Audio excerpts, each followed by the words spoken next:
Moi roztomili, posłuchajcie coś i mało wiele o czepcu.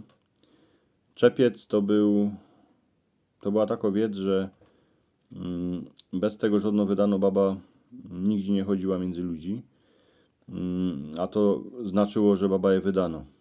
Ale posłuchajcie coś i wam o tym wyrządzym. Jak się wam to moi drzistani podoba, to mi dejcie suba i pyty powiedzcie kamratom, swoim przyjacielom, że taki Tomek wyrządzo coś i mało wiele po naszemu. Kiedy chce tego posłuchać, to puśćcie to swojej starce, swojej starej ciotce. Można się im to będzie też podobać. Hańdowni na cieszyńskiej ziemi, każda baba, co się wydała, nosiła czepiec. Dawały jej go na głowę inkrze wydane paniczki na wiesielu. Czepiec ma dwie części. To, co widać, na to się prawi naczółek, to je szumno koronka, a to, co nie widać, na to się prawi saczek, a on jest schowany pod szatką. Ku czepcu są jeszcze przyszyte sznurki, co się ich wiązało ze zadku kole kujona, lebo kole dudka. No, a ten kujon, lebo dudek, siedział dycki w dynku ze siatki.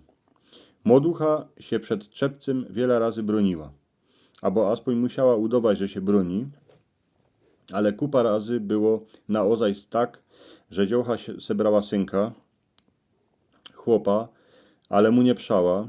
Tuż przy oczepinach baby śpiewały pieśniczki, co w nich nie było moc radości. Czepiny były dycki kańsik w kumorze.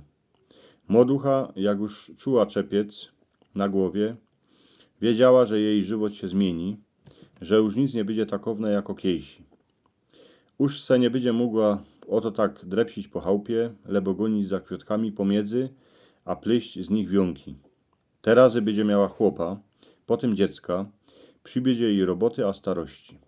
Wiedziała, a i, że se wiele razy pobeczy kańsi w kątku, gory jak się wydawała bez miłości.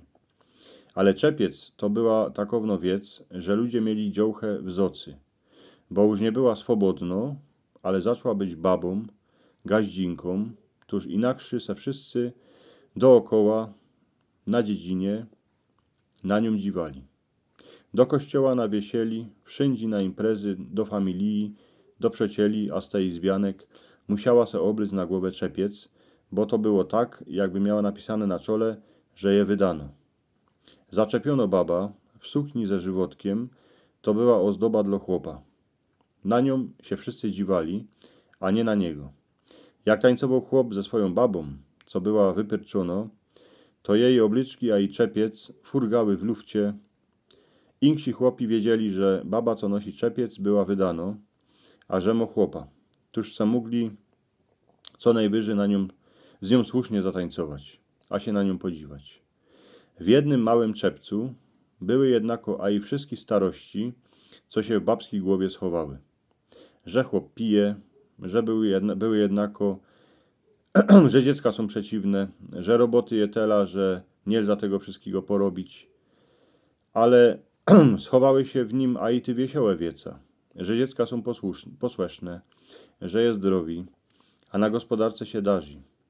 Roki leciały, a czepiec był furt szumny, jako na czepinach.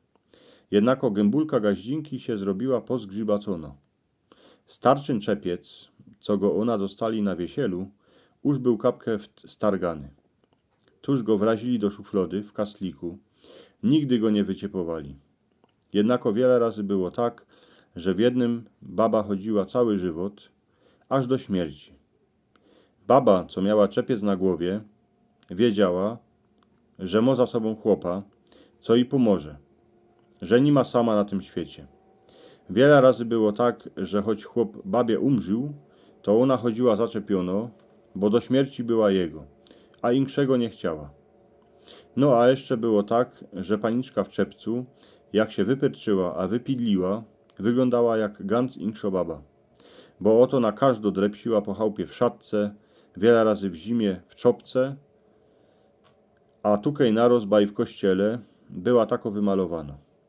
Ten czepiec zidował kapkę chyry, bo wiedziała, że porę razy w roku mogła być kapkę jako growka w szumnych cieszyńskich oblyczkach, a w czepcu, co był jako koruna na głowie. Tuż każda paniczka na cieszyńskiej ziemi w czepcu była kapkę jako królowa.